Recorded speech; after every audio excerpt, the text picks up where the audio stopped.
सो चलिए गाइस, आज का हमारा टॉपिक है रेडियस रेशो। सबसे पहले तो हम लोग ये समझें कि रेडियस रेशो की ज़रूरत क्यों है, ये क्या होता है। ठीक है, तो चलिए, और एक कहाँ अप्लाई होता है ये भी हमें समझने की ज़रूरत है। तो पहले मैं आप लोगों को कुछ एक इंपॉर्टेंट पॉइंट लिखवाऊंगा जिसको ध्यान से आपको लिखना है। उसके बाद मैं आपको इनको समझाऊंगा, फिर मैं आपको रेशो बताऊंगा। ठीक है, सो चलिए मेरे साथ लिखिए some important points for radius ratio. तो मैं यहाँ लिखता हूँ सम इंपॉर्टेंट पॉइंट्स। ठीक है, सो लिखिए मेरे साथ सम इंपॉर्टेंट पॉइंट्स। ठीक है, कई बार स्टूडेंट पूछता है कि सर क्या सिर्फ देखने से काम चल जाएगा। तो मैं बहुत बार कहता हूँ देखने से काम नहीं चलेगा। आप कॉपी लेके बैठो, पेन लेके बैठो और इन पॉइंट्स को मेरे साथ साथ लिखो, क्लास की फीलिंग लो। ठीक है, और क्लास में कैसा होता है, सिर्फ बैठ के देखना थोड़ी होता है, आपको लिखना भी होता है। तो आप जितना ज़्यादा लिखोगे इन नोट्स को, वैसे तो आप क्या कर सकते हो, स्क्रीनशॉट ले सकते हो, लेकिन उससे भी अच्छा है कि आप कॉपी में साथ साथ लिखो। बहुत सारे ऐसे स्टूडेंट हैं जो मुझे कॉपी, जो नोट्स वो अभी बना रहे हैं वीडियो को देख देख के, उसके स्क्रीनशॉट मुझे भेजते हैं। मुझे बड़ा अच्छा लगता है कि they are working very hard. So जितने भी व्यूअर्स देख रहे हैं, मैं आप सबसे कहूँगा कि कॉपी पेन लेके बैठो, ये सबसे अच्छा प्रैक्टिस होता है। और एक्चुअल में फिजिकल क्लास का सबसे बड़ा बेनिफिट ही यही है। और अगर वो आपको ऑनलाइन में समझ में आ गया कि हमें वीडियो देखते देखते नोट्स डिक्टेट करने हैं, बनाने हैं, तो बस आप समझ लो कि आपको फिजिकल क्लास का फीलिंग मिलना शुरू हो जाएगा।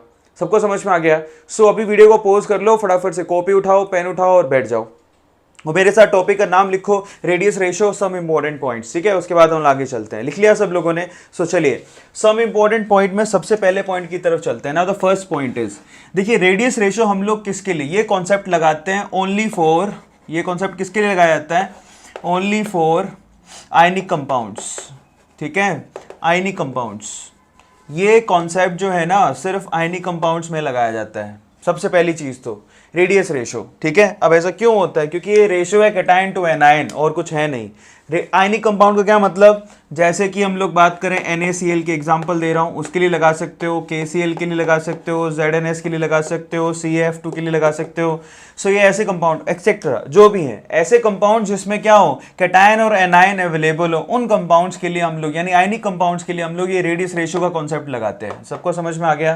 पहली चीज तो ये। अब ये होता क्या है, जरा ध्यान से उसको देखो। सेकेंड पॉइंट ये है, now what is radius ratio. देखिए रेडियस रेशो मैं यहाँ लिख देता हूँ। एक्चुअल में क्यों ऐसा किया जाता है, क्योंकि रेडियस रेशो का मतलब ही क्या होता है, रेडियस रेशो को हम लोग किससे लिखेंगे, रेडियस रेशो को हम लोग लिखेंगे RR से, radius ratio which is equals to, देखिए रेडियस रेशो को RR से लिखा जाएगा।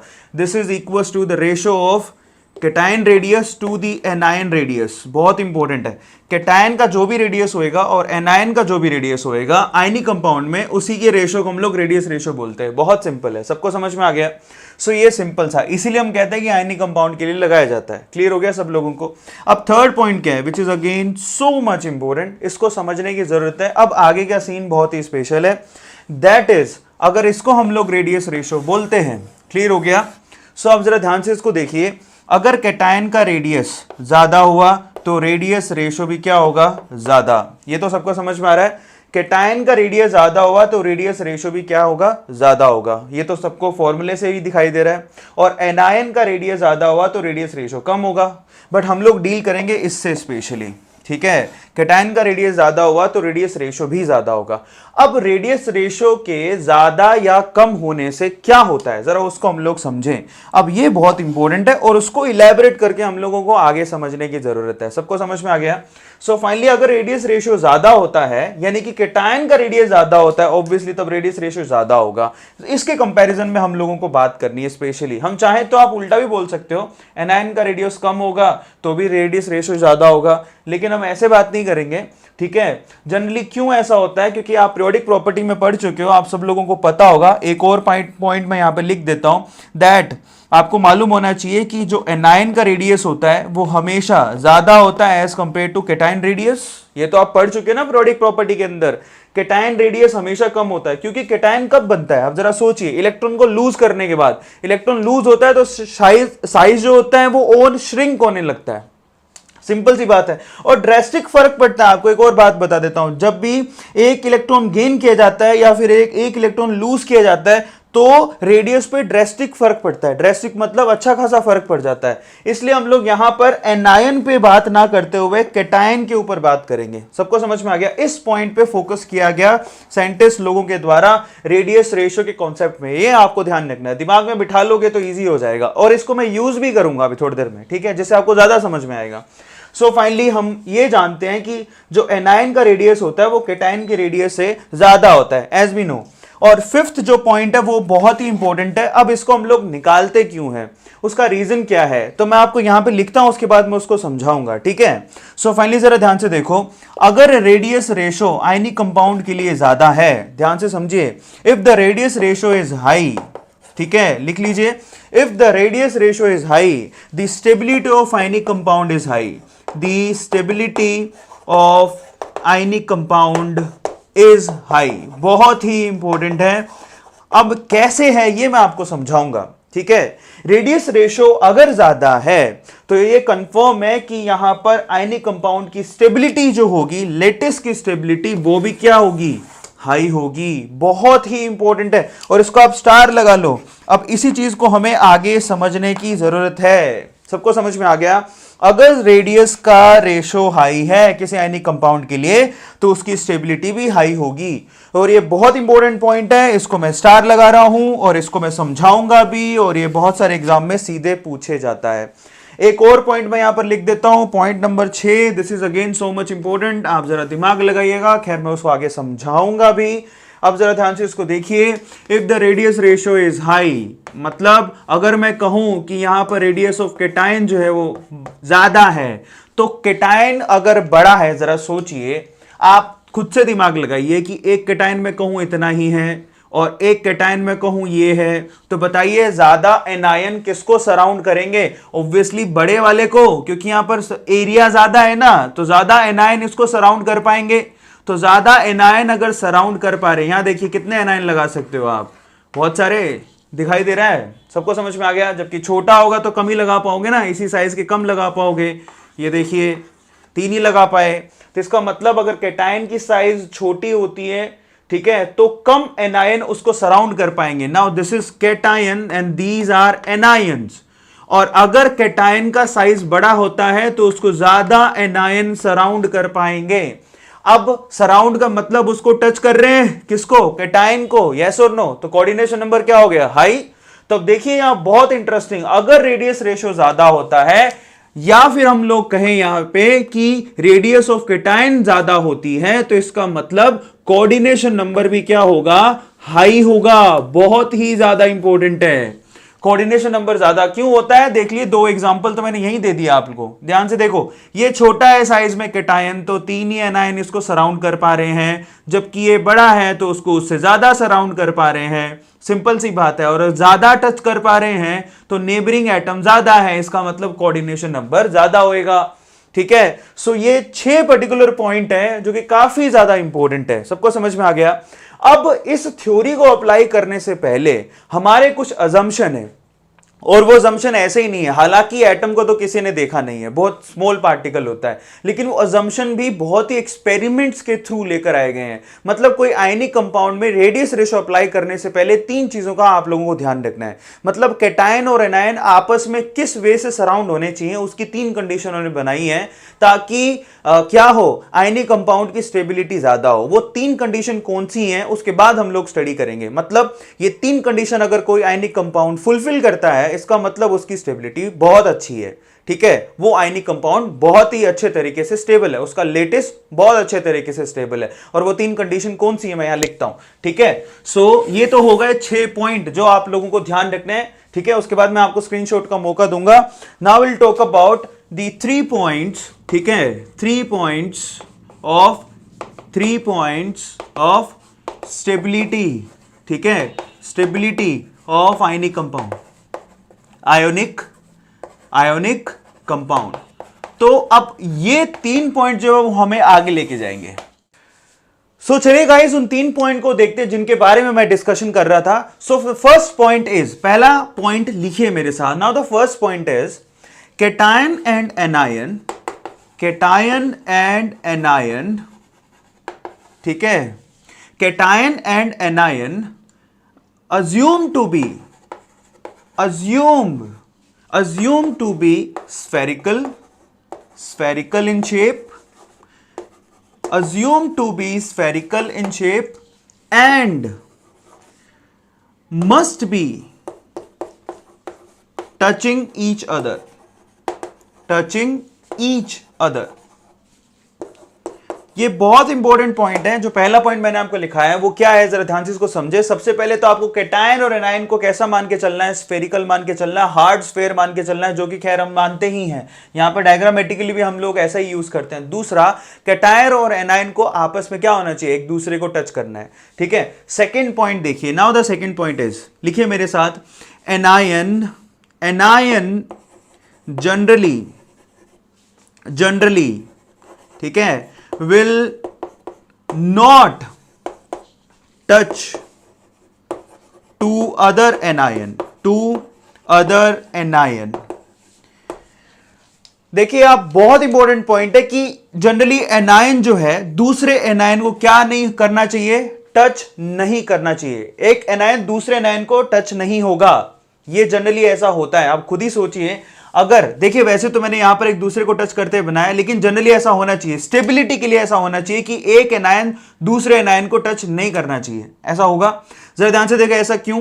क्योंकि इसका इलेक्ट्रॉन क्लाउड इसके इलेक्ट्रॉन क्लाउड को क्या करेगा, बेसिकली रिपेल करेगा। तो यहां रिपल्शन की वजह से पोटेंशियल एनर्जी ज्यादा होगी, जिसकी इसकी अनस्टेबिलिटी बढ़ने लगेगी। तो इसका मतलब अगर आप चाहते हो कि यहां पर एक आयनिक कंपाउंड स्टेबल हो, तो उसके लिए क्या होना चाहिए, जनरली एक एनायन दूसरे एनायन को टच नहीं करेगा। सबको समझ में आ गया? ये सेकंड पॉइंट है।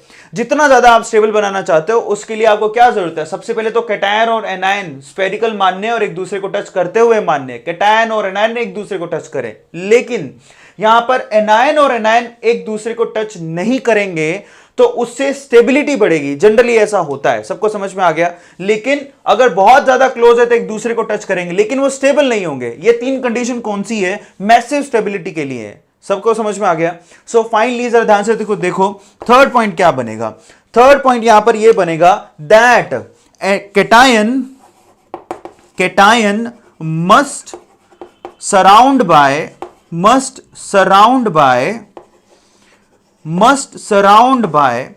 मैक्सिमम नंबर ऑफ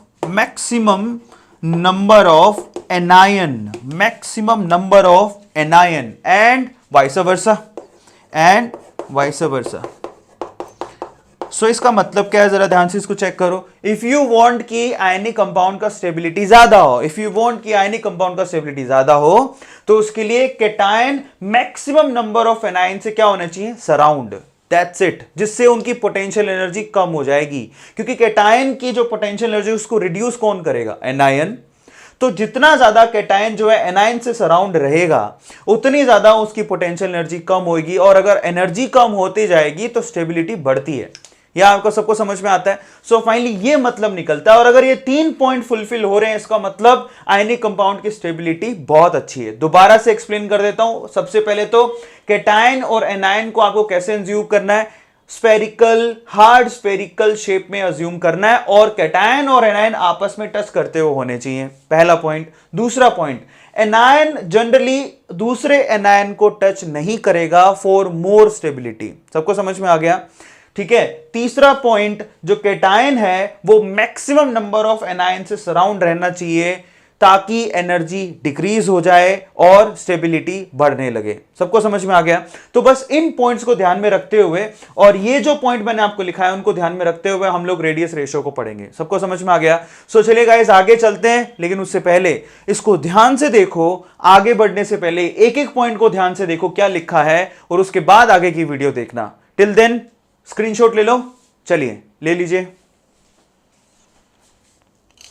सो चलिए गाइस, अब मैं आप लोगों को समझाता हूं कि रेडियस रेशो आयनिक कंपाउंड के लिए बेसिकली किस तरह से मायने रखता है और निकालते कैसे हैं। ठीक है। सो बड़े ध्यान से पॉइंट को समझिएगा। देखिए, सबसे पहले तो हम लोग जानते हैं कि हम लोग जो रेडियस रेशो कैलकुलेट करते हैं, अभी पढ़ के आए हैं कि आयनिक कंपाउंड के लिए करते हैं, लेकिन उसमें खास बात देखिए, आपको पता है आयनिक कंपाउंड में अभी थोड़ी देर पहले ही आप पढ़े हो कि जो एनायन होता है बेसिकली, ठीक है, एनायन का साइज बड़ा होता है। जो जिसका साइज बड़ा होता है उससे तो आप पैकिंग बनाते हो, ये आप ध्यान रखिएगा, बहुत इंपॉर्टेंट है। जिसका साइज और अभी जनरली बड़ा होता है उससे आप पैकिंग बनाते हो। पैकिंग का मतलब कौन कौन सी पैकिंग, जैसे कि एफसीसी, जैसे कि एचसीपी, जैसे कि बीसीसी, ये पैकिंग ही तो है। Face centred cubic close packing, hexagonal centred cubic close packing, ठीक है। और यहां पर body centred cubic close packing, ये तो आप जानते हो कि नहीं जानते हो, इनको पैकिंग बोलते हैं। तो जो बड़ा होता है साइज में वो तो बनाता है पैकिंग, और छोटा कौन होता है, केटायन। और अगर केटायन छोटा होता है तो केटायन क्या करता है, केटायन जाता है वॉइड के अंदर, क्योंकि ये छोटा है। ये ऐसा ही है कि ये लड्डू हैं जी और ये बादाम है। तो अगर किसी डब्बे में आपको पैकिंग करनी हो तो आप क्या करते हो, पहले बादाम थोड़ी डालोगे, खुद से देखो भाई। आप चाहते हो कि आपने मम्मा ने आपको ये दिया बॉक्स, अब उसके अंदर आपको क्या करने हैं, लड्डू डाल के और बादाम डाल के भेजने। फेस्टिवल का सीजन है, सपोज आपको ये काम करना है, तो आप सबसे पहले क्या करोगे, बादाम थोड़ी बिखेर दोगे। लड्डू का साइज बड़ा है तो आप सबसे पहले लड्डुओं को अरेंज करोगे। तो ये तो हो गए हमारे एनायन, जो कि क्या बनाएंगे, यहां पर पैकिंग बना देंगे। उसके बाद जो वॉइड बच रहे हैं उसके अंदर आप क्या डाल दोगे, बादाम। तो ये छोटे छोटे जो वॉइड बच रहे हैं यहां पे आप बादाम फिक्स कर दोगे और जगह को कंप्लीटली भर दोगे। यही तो काम करोगे ना पैकिंग बनाने के लिए, खुद से दिमाग लगाओ। तो ऐसा ही होता है, एनायन से आप पैकिंग बनाते हो और कैटायन से आप क्या करते हो, वॉइड्स को फिल करते हो। यही है यहां पर क्रिस्टल को बनाने का तरीका। सबको समझ में आ गया। अब चलिए, अब जरा ध्यान से उसको देखिएगा तो हमें यह मालूम पड़ गया। अब यहां पर तीनों कंडीशन आपको फुलफिल करनी है। पहली कौन सी है कि यहां पर कैटायन और एनायन को आपको कैसा मानना है, स्फेरिकल, एक दूसरे को टच करते होने चाहिए अगर स्टेबिलिटी को आप ज्यादा चाहते हो तो। दूसरा कौन सा है, दूसरा यह कि एनायन और एनायन आपस में एक दूसरे को टच नहीं करने चाहिए और स्टेबिलिटी अगर ज्यादा चाहते हो तो। और तीसरा कौन सा है कि cation maximum number of anion से क्या होना चाहिए, सराउंड। अब रेडियस रेशियो कैसे निकाला गया और किस तरह से वॉइड्स यहां पर मायने रखते हैं, जरा उसको ध्यान से समझें। चलो, सो दिमाग में रखना है। अब जरा ध्यान से देखो, मैं मानता हूं, अब मैंने आपसे क्या कहा था, मैंने आपसे यह कहा था कि आपको एनायन किसी एक के साइज को फिक्स रख के चलना है। तो हम लोग एनायन के साइज को क्या करेंगे, फिक्स रख के चलेंगे। एनायन बड़ा होता है साइज में तो ये एनायन को मान के चलेंगे। कैटायन के साइज को वेरी करेंगे और हम लोग रेडियस रेशियो निकालेंगे, ठीक है। कैटायन के साइज को वेरी करेंगे, अभी बहुत आसानी से समझ में आएगा, ध्यान से देखिएगा। और वेरी करेंगे और उसी के रिस्पेक्ट में क्या करेंगे, हम लोग यहां पर रेडियस रेशियो की कैलकुलेशन करेंगे। सबको समझ में आ गया। अब जरा ध्यान से इसको देखिएगा। सबसे पहले मान लेते हैं, फर्स्ट कंडीशन लेते हैं कि हमारा जो कैटायन है ना वो एकदम ऐसे डॉट के जैसा है, बहुत ही छोटा है। अब आप जरा सोचो, अगर आपका कैटायन का साइज बहुत ही ज्यादा छोटा है तो ऑब्वियसली रेडियस रेशियो भी क्या होएगा, लो होएगा, स्टेबिलिटी भी उसकी लो होएगी। अब ऐसा सवाल है, उसका जवाब देता हूं, ऐसा क्यों हुआ, उसका रेडियस रेशियो लो होएगा, स्टेबिलिटी भी उसकी लो होएगी, उसका कोऑर्डिनेशन नंबर भी लो होएगा। अब आप खुद से ही सोचिए, मैं चाहता हूं कि इस छोटे से यहां पर जो पॉइंट दिया है वो ये बड़ी बड़ी बॉल उसको घेर के खड़ी हो जाए, तो आप खुद से करके देखना घर पे कितना पॉसिबल है। खुद से दिमाग, आप एक क्या करना, घर पे छोटा सा स्फीयर लेना और एक बड़े बड़े बॉल्स ले लेना। अब छोटे से स्फीयर को कितने बड़े बॉल घेर के रख सकते हैं, देखो आप जरा ध्यान से देखो। तीनों अगर कंडीशन फुलफिल करनी है तो सिर्फ दो ही होंगे जो इसको घेर के खड़े होंगे, इतने बड़े बड़े बॉल्स। लगा के देख लो, क्या कोई तीसरा बॉल, या देखो अगर आपने तीसरा बॉल लगाया तो क्या इसको टच नहीं करेगा, दिमाग लगाओ। अगर आपने कोई तीसरा बॉल लगा दिए तो एक दूसरे को टच नहीं करने लग जाएंगे। और अगर एनायन एनायन एक दूसरे को टच कर रहे हैं तो स्टेबिलिटी तो कम हो गई। इस चीज को समझो, मतलब अगर कैटायन का साइज बहुत ही ज्यादा छोटा है तो ये कंफर्म हो गया कि ये जो स्ट्रक्चर बनेगी ना तीनों कंडीशन को फुलफिल करने के लिए वो लीनियर होगी। सबको समझ में आया, लीनियर होगी। खुद से ही दिमाग लगा लो ना। तो फाइनली अगर आपने इस छोटे से पॉइंट को घेर के तीनों पॉइंट फुलफिल करना चाहते हो, कौन से, कि एक तो एनायन और एनायन एक दूसरे को टच करने नहीं चाहिए, दूसरा cation maximum number of anion से घिरा हुआ होना चाहिए। अगर आप ये कंडीशन फुलफिल करते हो तो सिर्फ दो ही घेर के खड़े हो पाएंगे। तीसरा अगर यहां पे एडजस्ट करने की कोशिश करेगा तो तीनों एक दूसरे को टच करेंगे।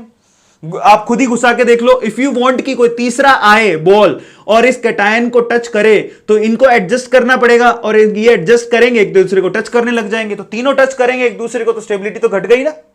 खुद से दिमाग लगाओ, आया समझ में। तो इसका मतलब यह हुआ कि अगर आपका रेडियस रेशियो कम है तो स्टेबिलिटी ऑटोमेटिकली कम हो जाएगी, क्योंकि यहां पर एनायन क्लाउड जो है, अगर तीसरा घुसाने की कोशिश करोगे तो एनायन क्लाउड क्या करेगा, एक दूसरे को रिपेल करेगा, वहां पर अनस्टेबिलिटी बढ़ेगी। ये बहुत इंपॉर्टेंट पॉइंट है। अब क्या करेंगे, धीरे धीरे, अब इसका मकसद क्या है, सिंपल काम है, धीरे धीरे कैटायन के साइज को बढ़ाओ। आपका रेडियस रेशियो बढ़ने लगेगा। अब देखिए सेकंड पॉइंट पर चलते हैं, ध्यान से इसको देखिएगा। अब मैंने इस पॉइंट को थोड़ा सा बड़ा कर दिया। अब अगर मैंने थोड़ा सा इसको बड़ा करा, ये देखो थोड़ा सा मैंने इसको कर दिया बड़ा, कैटायन का साइज हो गया बड़ा। ये कैटायन देखिए पहले बहुत ही छोटा था, ये बीच में लगा हुआ है, अब कैटायन में लिख देता हूं प्लस, यहां पर देखिए। और ये क्या है, एनायन। तो पहले तो पॉइंट के जैसा था और एनायन बड़े थे, अभी मैंने कैटायन को कर दिया वेरिएशन में थोड़ा सा बड़ा। मैंने आपको कहा था कि कैटायन को मैं वेरी करूंगा, एनायन वैसे ही है। अब जरा देखो थोड़ा सा बड़ा होते ही अब 2 के वहां पर 3 इसको सराउंड कर पाएंगे आसानी से। तो मैं मान लेता हूं कि भाई ऐसे करके 3 इसको सराउंड कर पा रहे हैं। ध्यान से इसको देखना, ये 3 ये ऐसे सराउंड कर पा रहे हैं कि ये है तो एक दूसरे के एनायन होंगे एक दूसरे के पास, लेकिन एक दूसरे को ना बहुत ही माइन्यूट डिस्टेंस पर रहेंगे, एक ऐसी क्रिटिकल सिचुएशन पे जिसपे वो एक दूसरे को टच नहीं कर रहे। इस चीज को समझिएगा, मतलब अपने को इस तरह से वो एडजस्ट कर पा रहे हैं कि वो एक दूसरे को टच नहीं कर रहे हैं, और फाइनली वो वहां पर 3 एडजस्ट हो गए। ऐसा पॉसिबल है ना, एक वक्त ऐसा आएगा कि आप इतना साइज कैटायन का बढ़ा दो कि एनायन उस पोजीशन पे पहुंच जाएगा। ध्यान से उसको देखो, कैटायन के साइज को इतना बढ़ा दो कि एनायन उस पोजीशन पे पहुंच जाएगा जहां वो क्रिटिकली तीनों सिचुएशंस को फुलफिल कर रहा होगा। कैसे, आप देखिए एनायन एक दूसरे को टच नहीं कर रहे, लेकिन हालांकि एनायन एक दूसरे के पास बहुत है, सबको समझ में आ गया, लेकिन टच तो नहीं कर रहे। तो हमारी एक सिचुएशन तो फुलफिल हो गई। तो इस सिचुएशन को, एक सिचुएशन कौन सी कि एनायन दूसरे को टच ना करे, वो एक दूसरे के पास हो सकते हैं लेकिन दूसरे को टच नहीं करने चाहिए, वो फुलफिल हो गई। दूसरा, एनायन कैटायन जो मैक्सिमम नंबर ऑफ एनायन से क्या होना चाहिए, सराउंड, ये भी फुलफिल हो गया। स्फेरिकल तो आप मान ही रहे हो, सबको समझ में आ गया। तो इस सिचुएशन को क्रिटिकल सिचुएशन बोलते हैं। क्या बोलते हैं, क्रिटिकल सिचुएशन। अब ये क्रिटिकल सिचुएशन से आगे जो पॉसिबिलिटीज है बहुत अच्छी होती जाएंगी, जैसे जैसे आप साइज बढ़ाते जाओगे ये दूरी बढ़ती जाएगी और लोग आते जाएंगे। खुद से देखो, अगर मैं साइज और बढ़ा दूं तो और ज्यादा सराउंडिंग बढ़ेगी, और ज्यादा सराउंडिंग बढ़ेगी तो रेडियस रेशियो तो खैर कैटायन के साइज पे ही डिपेंड करता है, तो रेडियस रेशियो तो बढ़ने लगेगा, स्टेबिलिटी भी बढ़ेगी। सबको समझ में आ गया। तो अब देखिए इस क्रिटिकल सिचुएशन जो मैंने यहां पर डायग्राम बनाया है, जरा ध्यान से उसको देखिए। मैं मान लेता हूं, अब यहां से मैं कैलकुलेशन शुरू करूंगा, सबको समझ में आ गया। तो मैं मान लेता हूं कि जो हमने जो यहां पर कैटायन लिया है उसकी रेडियस है स्मॉल आर, यहां से लेके यहां तक का जो डिस्टेंस है छोटा है इसलिए स्मॉल आर, सबको समझ में आ गया। और जो हमने एनायन लिया है उसका जो रेडियस है वो कैपिटल आर है। कैलकुलेशन करने जा रहा हूं, अब इस चीज को इमेजिन करके देखो खुद से। छोटा डॉट था तो 2 ही लोग एक दूसरे को सराउंड कर रहे थे, थोड़ा मैंने यहां पर कैटायन के साइज को बढ़ा दिया तो 3 एक दूसरे को सराउंड कर रहे हैं। अब बताइए कि इस तरह के वॉइड को हम लोग क्या बोलते हैं, ट्राइंगुलर वॉइड नहीं बोलते हैं, क्या बोलते हैं, ट्राइंगुलर वॉइड। ठीक है, तो ये ट्राइंगुलर सिचुएशन पे एक दूसरे को क्या किए हुए हैं, एडजस्ट किए हुए हैं। अब इसके लिए रेडियस रेशियो कैलकुलेट करते हैं। सो आपको मैं एक के लिए कैलकुलेट करके दिखाता हूं, आप समझ जाओगे फिर आगे की कैलकुलेशन कैसे है। तो अब देखिए जरा ध्यान से, अगर यही सिचुएशन है तो यहां से मैं क्या कर रहा हूं, जरा ध्यान से उसको देखिए। मैं यहां पर क्या कर रहा हूं, ये मैं इसको एक बार रब कर देता हूं, ये तो आपको पता ही है कि ये 9 है। अब यहां से इसके मिड पॉइंट से, किसके, कैटायन के मिड पॉइंट से एनायन के मिड पॉइंट तक मैं एक लाइन खींचता हूं इस तरह से। ये देखिए क्या ये एक ट्राइंगुलर सिचुएशन तो बनी रही है। देखिए यहां पर ट्राइंगुलर सिचुएशन तो बनी रही है, दिखाई दे रहा है सब लोगों को, और बीच में है कैटायन। अब कैटायन के मिड पॉइंट से मैंने एक लाइन खींचा यहां तक। तो अब बताइए मिड पॉइंट से अगर मैं कैटायन के मिड पॉइंट से एनायन के यहां पर मिड पॉइंट तक जा रहा हूं तो बताइए कि ये वाला डिस्टेंस कितना हुआ, खुद से दिमाग लगाइए। This is capital R plus small r, yes और नो, सबको मालूम पड़ रहा है। यहां से खुद से दिमाग लगाइए ना कि यहां से यहां तक तो स्मॉल आर और उसके आगे तक क्या है, कैपिटल आर। तो टोटल ये डिस्टेंस कितना हो गया, टोटल ये डिस्टेंस हो गया capital R plus small r. और इसको मैं अलग से बना देता हूं, ये लीजिए, ये यहां पर ये capital R plus small r है, सबको मालूम पड़ा। अब आप खुद से सोचिए कि इस ट्रायंगुलर पोजीशन पे ये एंगल कितना होगा, 60 डिग्री का। तो बताइए कि ये एंगल कितना होगा, 30 डिग्री का होगा कि नहीं होगा। तो इसका मतलब ये एंगल है हमारा 30 डिग्री का। ये देखिए, खुद से ही अज्यूम करके देखिए। और अब मैं क्या कर रहा हूं, जरा ध्यान से इसको देखिए। यहां से एक परपेंडिकुलर डाल रहा हूं, कैटायन के इस पॉइंट से सामने वाली लाइन पर परपेंडिकुलर डाला मैंने। ये लीजिए, मैंने सामने वाली लाइन पर परपेंडिकुलर डाल दिया तो ये 90 डिग्री एंगल हो गया। अब आप देखिए यहां पर ट्रायंगल ऐसा कुछ बन गया। तो बताइए यहां से लेके यहां तक का डिस्टेंस कितना है, ये तो हमें पता ही है। यहां से लेके यहां तक का डिस्टेंस कितना है, कैपिटल आर। तो यहां पे ये कैपिटल आर हो गया, खुद से एज्यूम करके देखिए। तो यहां पर हमारे पास एक ट्रायंगुलर सिचुएशन हो गई। ये small r plus capital R, this is small r, this angle is 30 degree. तो यहां पर मैं कह नहीं सकता हूं, अगर आप मैथमेटिक्स ध्यान से पढ़े हो तो यहां पर जरा ध्यान से देखो, ये तो हमारे पास क्या है, बेस, ठीक है, और ये क्या है, हिंदी में उसको कर्ण बोलते हैं, इंग्लिश में उसको हाइपोटेनस बोलते हैं, और ये क्या है, परपेंडिकुलर। तो आपको ये तो पता है ना कि यहां पर बेस अपॉन हाइपोटेनस, ठीक है, हाइपोटेनस, मैं सीधे लिख देता हूं h, मेरे को स्पेलिंग नहीं आती है। सो बेस अपॉन हाइपोटेनस क्या होता है, basically base upon hypotenuse, that is in दोनों के बीच का एंगल 30 है, तो ये किसके बराबर होगा, cos 30 डिग्री। ये तो पढ़े हो कि नहीं पढ़े हो, ये हमको हिंदी में ऐसे पढ़ाया जाता था, लाल कक्का, मैं आपको बता देता हूं, लाल कक्का, ठीक है। तो यहां पर होता था साइन, यहां पर होता था कोस, यहां पर होता था टेन, यहां पर होता था कोट, यहां सेक और यहां कोसेक, जिसको नहीं आता उसके लिए बता रहा हूं। तो जब भी आप आधार और कर्ण लेते हो, यानी कि बेस और हाइपोटेनस का रेशो लेते हो, यहां पे देखो बेस और हाइपोटेनस का रेशो कोस एंगल के बराबर होगा। तो ऐसे करके मैंने आपको यहां पर अज्यूम करवाया है। तो बताइए सबसे पहले तो बेस में क्या है, आर, हाइपोटेनस में क्या है, small r plus capital R, उसको हम लोग हिंदी में कर्ण बोलते हैं, ठीक है, जो सबसे बड़ी लाइन होती है।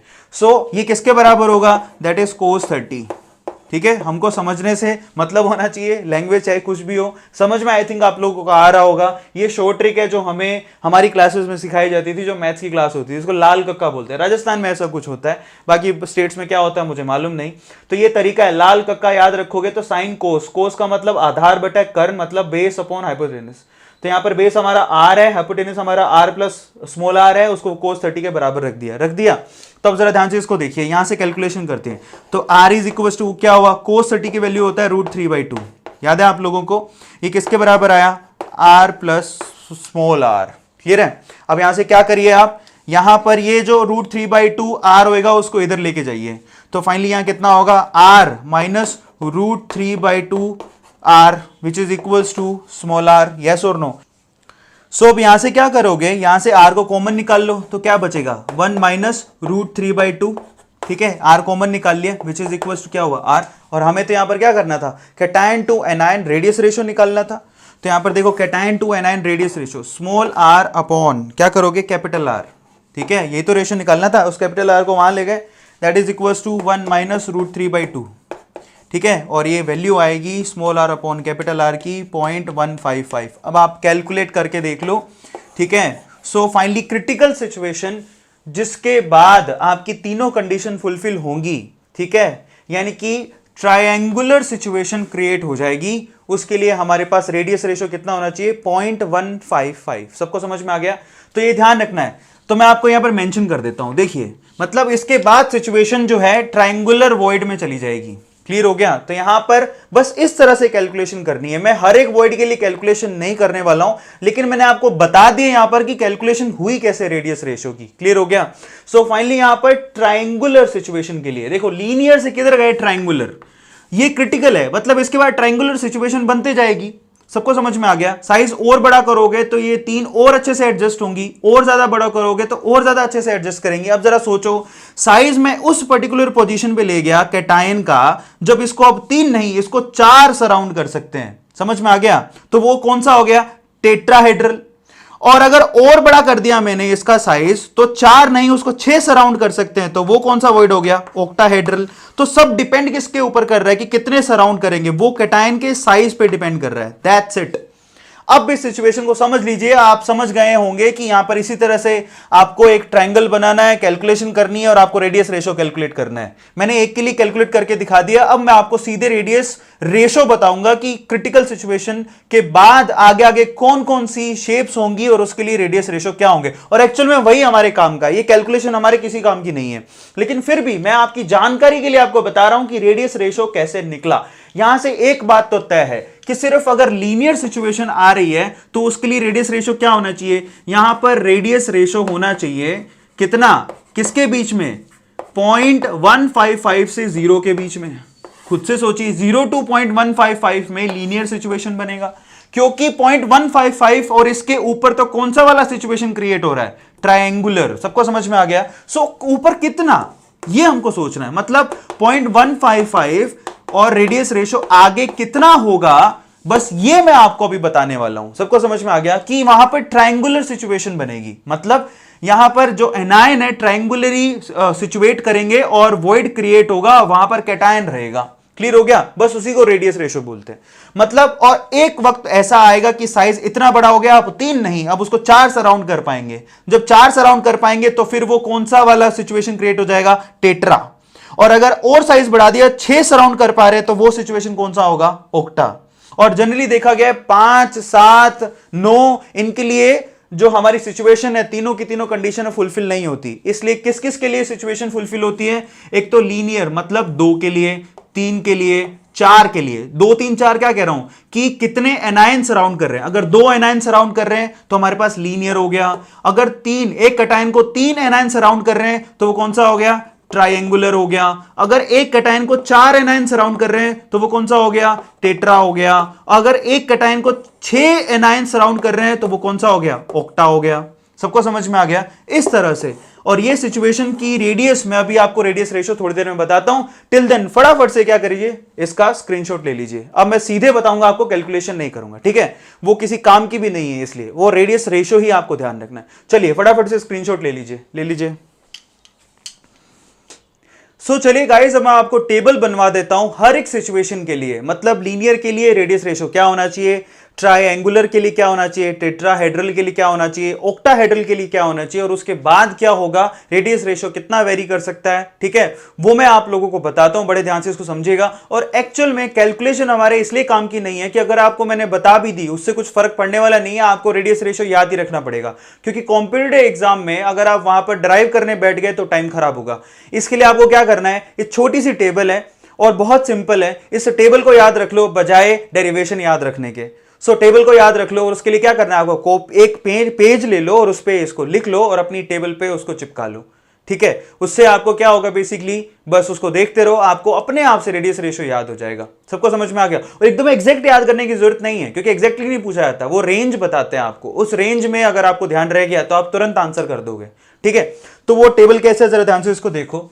मैं यहां पर तो लिखूंगा, यहां पर cation, anion to cation situation, एनआईएन, ठीक है, टू कैटायन सिचुएशन, मतलब वो किस शेप में अरेंज है, ठीक है? जैसे कि अभी हमने देखा था लीनियर, ट्रायंगुलर, ठीक है, टेट्राहेड्रल, वो यहां लिखूंगा। और यहां पर मैं रेडियस रेशो का रेंज, एक्चुअल में वो रेंज ही होता है, उसी रेंज में अगर रेंज है इसका मतलब उसकी शेप वैसे ही होगी कैटायन और एनायन की। तो सिंपल सा टेबल है, वो मैं आप लोगों को बना देता हूं। देखिए सबसे पहला लीनियर का क्या मतलब है कि यहां पर मैं आपको शेप भी बना देता हूं। ये देखिए यहां पर शेप भी बना के दिखा दूंगा कि लीनियर कब होएगा, जब ये छोटा सा कैटायन हो और उसको सिर्फ 2 एनायन क्या किए हो, सराउंड, तभी सिचुएशन फुलफिल होंगी। और इसकी रेंज कितनी बनेगी वो आपको ध्यान रखना, अभी मैंने ड्राइव भी करके बताया है। बेसिकली 0, 0, 2, ठीक है? रेडियस रेशो यहां लिख देता हूं, ये कितना बनेगा, 0.155, ये तो मैंने अभी बताया है आपको, 0 to 0.15 तक, ये 0.155 तक ये बनेगा। क्लियर है सब लोगों को? अब देखिए नेक्स्ट क्या है, नेक्स्ट है हमारे पास लीनियर के बाद ट्रायंगुलर। अभी हमने देखा साइज धीरे धीरे बढ़ाते जाओगे तो 2 से 3 हो जाएंगे घेरने वाले, तो उसकी सिचुएशन क्या बनेगी, ये 0.155 से तो शुरू होगा, ठीक है, रेडियस रेशो, ठीक है, रेडियस रेशो, और वो किधर तक जाएगा, 0.225 तक जाएगा। 0.155 से 0.225 तक ये जाएगा रेडियस रेशो। मतलब इस रेशो तक आपके सिर्फ 3 बॉल ही घेर पाएंगी। लेकिन अगर इससे बड़ा हो गया रेडियस रेशो तो इसका मतलब 3 से 4 बॉल हो जाएंगी। ये मतलब निकलता है ना, दिमाग लगाइए। सो फाइनली थर्ड सिचुएशन कौन सी बनती है, टेट्राहेड्रल, ठीक है? टेट्राहेड्रल की सिचुएशन क्या होगी, इससे बड़ा, मतलब 0.225 से रेडियस रेशो किधर तक होना चाहिए, 0.225 से रेडियस रेशो होना चाहिए 0.414। ऐसा एक्सपेरिमेंटली देखा गया कि 0.225 से 0.414 तक रेडियस रेशो अगर रहता है तो आपके पास सिचुएशन क्या होगी कि एक कैटायन को 4 घेर के बैठे हैं टेट्राहेड्रली। आ गया समझ में? सबको क्लियर है? तो डायग्रामेटिकली मैंने आपको बता दिया, इसको मैं हटा देता हूं यहां से। उसके बाद देखिए फोर्थ सिचुएशन क्या बनेगी, टेट्राहेड्रल के बाद क्या होगा, ऑक्टाहेड्रल में 6 होती हैं, ये तो आपको पता है, 6 बॉल्स घेर के रहेंगी। उसके लिए रेडियस रेशो क्या बनेगा, बहुत सिंपल है, 0.414 से लेके किधर तक बनेगा, ये होगा 0.732। बस ये 0.414 से 0.732 का, तो 732 तक का अगर रेडियस रेशो रहता है तो इसका मतलब 6 बॉल्स घेर के रखेंगे। सबको समझ में आ गया? 6 से ज्यादा अगर जाते हो आप तो सीधे सिचुएशन कौन सी बनेगी, बीसीसी वाली। क्लियर हो गया? यानी कि body centred cubic close packing, जहां पर 8 बॉल घेर के रहती थी, आप लोगों को पता होगा। सो फाइनली उसके लिए रेडियस रेशियो कितना होगा? दैट्स इट, 0.732 से लेके, ठीक है, 1 तक। ये लीजिए, मतलब 1 से ज्यादा नहीं होना चाहिए, 1 से ऊपर होगा तो एफसीसी पैकिंग में चला जाएगा। तो ये आप लोग ध्यान रखना, ये सिंपल सा रेडियस रेशियो का यहां पर मैंने रेंज आपको क्लियर कर दिया। यही है रेडियस रेशियो। धीरे धीरे आप केटाइन के साइज को बढ़ाते जाइए, नंबर ऑफ सराउंडिंग एनाइन बढ़ते जाएंगे, जिससे सिचुएशन अलग अलग क्रिएट होंगी वॉइड के रिस्पेक्ट में, लीनियर, ट्राइंगुलर, टेट्राहेड्रल, ऑक्टाहेड्रल और बीसीसी, और ये उनकी रेंज होती है। सो फाइनली गाइस, ये रेडियस रेशियो हुआ, ठीक है। आई थिंक आप लोगों को समझ में आ गया होगा। फटाफट से इसका स्क्रीनशॉट ले लो, ले लिया? सो फाइनली गाइस, मैं आपसे अब एक ही बात बोलता हूं, देखिए यहां पर सब चीजें पढ़ने के बाद क्या करना है आपको, वीडियो जो चीज हार्ड है उसको एक बार और देखें, एक बार रिवाइज करें और उसके बाद उसको कॉपी में ध्यान से लिखें और होमवर्क बराबर करते रहिएगा। जैसे मैं आपको कल कमिट किया था कि मैं पी ब्लॉक के लेक्चर्स आप लोगों को अनअकैडमी में अपलोड कर दूंगा। गाइस कल मैंने 7 लेक्चर अपलोड किए, 5 की बजाय मैंने 5 का कमिटमेंट किया था। बट अब आपका कमिटमेंट इंपॉर्टेंट है। पी ब्लॉक है, इनऑर्गेनिक का चैप्टर है, थ्योरेटिकल चैप्टर है, फटाफट से जाके उसको अनअकैडमी में कंप्लीट करो। आप जितना हार्डवर्क करोगे हम उतने ज्यादा एंथुसियास्टिकली आपके लिए काम करेंगे। तो आप बने रहो, शेयर करो वीडियोस को उन बच्चों को जो कोचिंग अफोर्ड नहीं कर सकते। We need coaching free India, so to work hard. मैं एक एक चीज को आपको समझा रहा हूं, उसके बाद आप क्या करो। देखो सिंपल है, थ्योरी को अगर आप फंडामेंटली अप्लाई करोगे सीधे क्वेश्चन के ऊपर, थ्योरी ज्यादा समझ में आती है। बजाय हौच पौच क्वेश्चन लेने के आप सीधे आप क्या करो, बुक उठाओ, क्वेश्चन सोल्व हो रहे कि नहीं हो रहे थ्योरी से, वो इंपॉर्टेंट है। और खुद से मत क्वेश्चन बनाओ कि अगर ऐसा हुआ तो क्या होगा। इतना टाइम नहीं है हमारे पास। हमारा टाइम कितना है कि हमने जो थ्योरी पढ़ी उससे हमारे प्रीवियस ईयर के क्वेश्चन निकल रहे हैं क्या, या हमारे बुक के क्वेश्चन निकल रहे हैं क्या। अगर हमारे बुक के क्वेश्चन प्रीवियस 10 ईयर के क्वेश्चन निकल रहे हैं तो बस हमें उतना ही सोचना है, उससे ज्यादा नहीं सोचना है। पीएचडी नहीं करनी है, ये ध्यान रखना। और मैंने आपको कंप्लीटली जितना रिक्वायर्ड था मैंने आपको पूरा समझा दिया, जितना एक्चुअल में जरूरत थी।